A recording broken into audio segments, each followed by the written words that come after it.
focus of all those documentaries and Hollywood movies. But there's one version of Titanic we have never seen until this. For over 100 years, the story of the Titanic seemed set in stone, a tragic tale carved into history, retold in movies, museums, and whispered legends.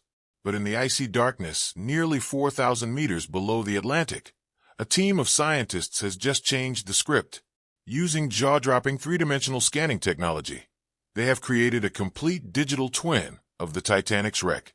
What they found at those depths shatters what we thought we knew and reveals secrets that turn history upside down. If you thought every Titanic mystery had been solved, think again. For decades, the Titanic's story seemed complete.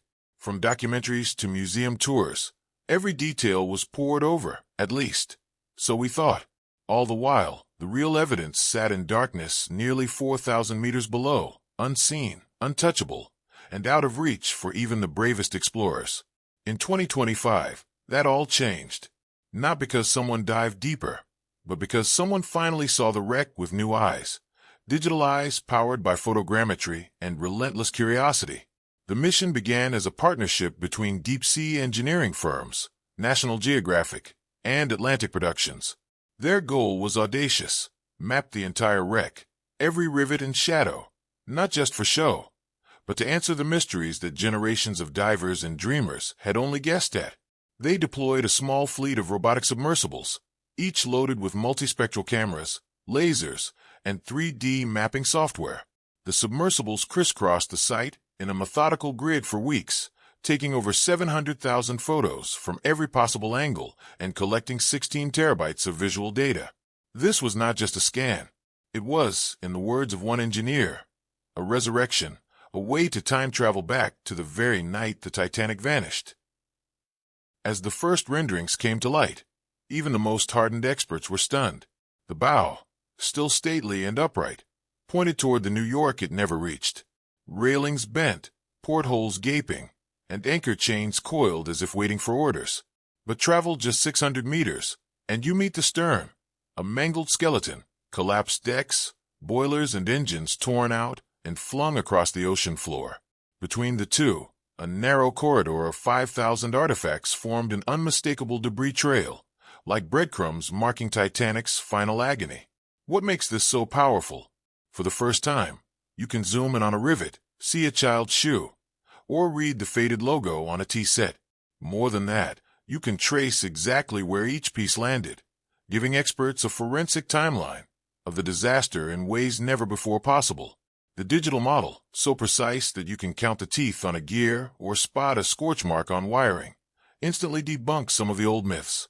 One of the biggest revelations? The ship's breakup was not the dramatic, one-second snap shown in movies. The scan shows a brutal, drawn-out sequence, steel beams twisting, decks folding in on themselves, machinery hurled hundreds of meters as the stern rotated violently during descent. The bow, by contrast, buried itself gracefully in the mud, as if still reaching for the surface. This explained why the two halves looked so different and why personal belongings from the grandest staterooms ended up in the same resting place as a coal trimmer shovel. With each pass of the submersibles, new details came into focus. There were rooms never seen by cameras before, corridors where melted wiring still clung to the walls, and collapsed bunks with luggage tangled in a net of debris.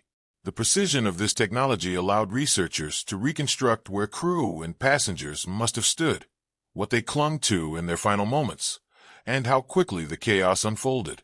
But as extraordinary as these visual discoveries are, they lead to even bigger questions. If the outside of Titanic told a new story, what would a closer look inside, especially in the engine rooms and electrical systems, reveal about the ship's last stand? Was the story of heroism and tragedy even more complex than we realized? With one final sweep of the submersibles, the focus shifted from the ghostly corridors to the real battlefield of Titanic's last hours. The engine room and the brave crew who fought to keep hope alive long after others had given up. If you thought the surface was shocking, wait until you see what the digital scan exposed deep below decks. Just as researchers thought they had seen everything, what happened in the engine rooms changed the fate of everyone on board, and finally, the evidence has surfaced. In every retelling of the Titanic's tragic story, The focus has always been above decks. We picture frantic passengers dashing for lifeboats, the band bravely playing as the Atlantic claims the ship, and officers try to maintain order as chaos builds all around. But what really happened deep below, in the belly of the ship where the heartbeat of the Titanic pulsed with fire and steam? Until recently, much of that story was left to speculation and the occasional footnote. Now, with the advent of groundbreaking three-dimensional scanning technology, those shadows have lifted, and what has emerged is a story of almost unimaginable grit and sacrifice. The Titanic was not just a luxury liner. It was a floating power plant, driven by 29 boilers, over 150 furnaces, and some of the largest reciprocating steam engines ever built at the time. The engineering spaces were sprawling, labyrinthine, and dangerous even in calm waters, let alone as water began to pour in through the hull. For the stokers, trimmers, and engineers working below, life was already a punishing cycle of sweat and exhaustion. They worked 12-hour shifts, surrounded by heat that could blister skin and noise so intense it rattled bones. Yet in those last hours, they faced a challenge that no training could have prepared them for. The new scan, compiled from over 700,000 high-resolution images, brought the lower decks into focus with an intimacy that would have been unimaginable even a decade ago. Forensic investigators found the metal grates in boiler room number 2 buckled inward, evidence that the heat and pressure did not drop, even as water breached the compartment. The only way this could have happened, experts say, is if the men on duty continued to stoke the fires and tend the boilers long after others had fled to higher decks. These men were the keepers of Titanic's life force, and their refusal to abandon their posts gave hundreds of people above them a fighting chance to survive. Think about what that meant in practical terms. Every extra minute the light stayed on, every moment the pumps continued fighting the relentless flow of icy Atlantic water, meant another lifeboat could be launched, another child could be handed to safety, another group of desperate passengers could make their way through the labyrinthine corridors to hope. Without those men, names now partially recovered through ship rosters and survivor tributes, much of the order on Titanic's decks would have collapsed into blind panic. One survivor, Lawrence Beasley, later wrote, "The lights, steady and reassuring, gave us courage. Only later did I realize that someone had to pay for that calm with their lives." Stories collected from surviving crew paint an even more vivid picture. Trimmer Walter Hurst, one of the few engine crew to make it out, described the chaos in those final minutes. Water was coming in fast. The sound was like thunder, and all around, men were shouting, trying to be heard over the roar. But the engineers, they were calm. They just kept working. I don't know how they did it, but the light stayed on. It was like they were fighting the night itself. Hurst's account matches perfectly with the new evidence. The engineering crew's professionalism and sacrifice made all the difference between life and death for hundreds on deck. The emotional impact of these discoveries is profound. For more than a century, the story of Titanic was a tragedy dominated by loss and questions. Why were there not enough lifeboats? Why did the ship sail so fast? Why did help come too late? The digital scan, in its silent clarity, answers a different question. Who stood their ground when hope was gone? Who turned a technical disaster into an act of defiant humanity? The images of warped grates, scorched wires, and a single open valve tell a story that words never fully could. In the frozen metal of Titanic's grave, the unsung heroes finally get their due. Maritime safety expert Dr. Elaine Barnes, one of the consultants brought in to interpret the scan, summed it up best in her report. Titanic's true legacy is not just in how she was lost, but in the men who bought time with their lives. It is not enough to say they were brave. They were the line between survival and oblivion. The evidence backs her claim. 30 or more men remained below decks to fight a losing battle against the sea. They delayed the inevitable, and in doing so, changed the outcome for hundreds of souls. But the new technology has not only vindicated the forgotten heroes, it has also exposed just how close Titanic came to a different ending. Engineers have calculated that, had the generators failed even 10 minutes earlier, chaos would have reigned above deck. There would have been no light for the evacuation, no power for the pumps, no chance for officers to maintain order. The margin for survival was measured in millimeters of steel, in the position of a valve, in the last flicker of electricity. Tiny variables, each weighted with life or death. This revelation casts a new light on the aftermath. When Titanic's bow finally dipped beneath the waves, the stern section rose high, illuminated until almost the last moment. Witnesses and lifeboats described a strange golden glow from the windows, a surreal beacon against the night. For decades, that image lingered as myth. Now it is fact. The last stand of Titanic's engine crew is etched into the very architecture of the wreck, preserved not just in legend, but in metal and wire. As researchers followed the forensic trail through twisted corridors and scorched panels, they realized the real story of Titanic was not about failure, but about endurance. The scan has given us a new way to read the final hours, a chronicle of choice, sacrifice, and the highest form of courage. If ever there was a question about whether heroism could exist in darkness, Titanic's unsung engineers have given us the answer, written in rivets and iron.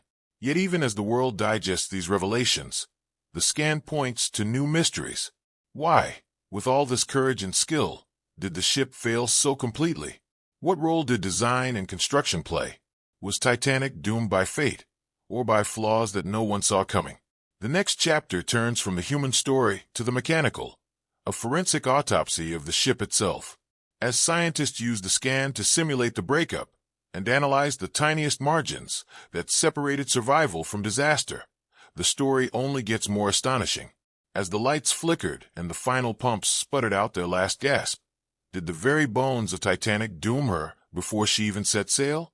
The answer lies in the twisting metal and shattered decks, where fate, engineering, and human resolve met in the coldest hours of history. What happened next would not only shock survivors, but force the world to rethink everything it knew about the greatest shipwreck of all time.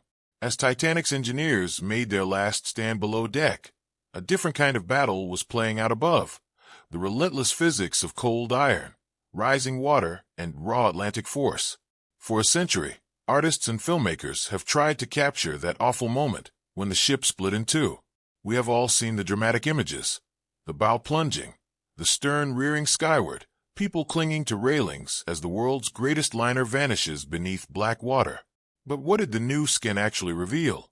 For the first time, it gives us a frame-by-frame, forensic replay of the ship's destruction, one that upends decades of speculation. It all begins with what the scan calls the paper-thin catastrophe.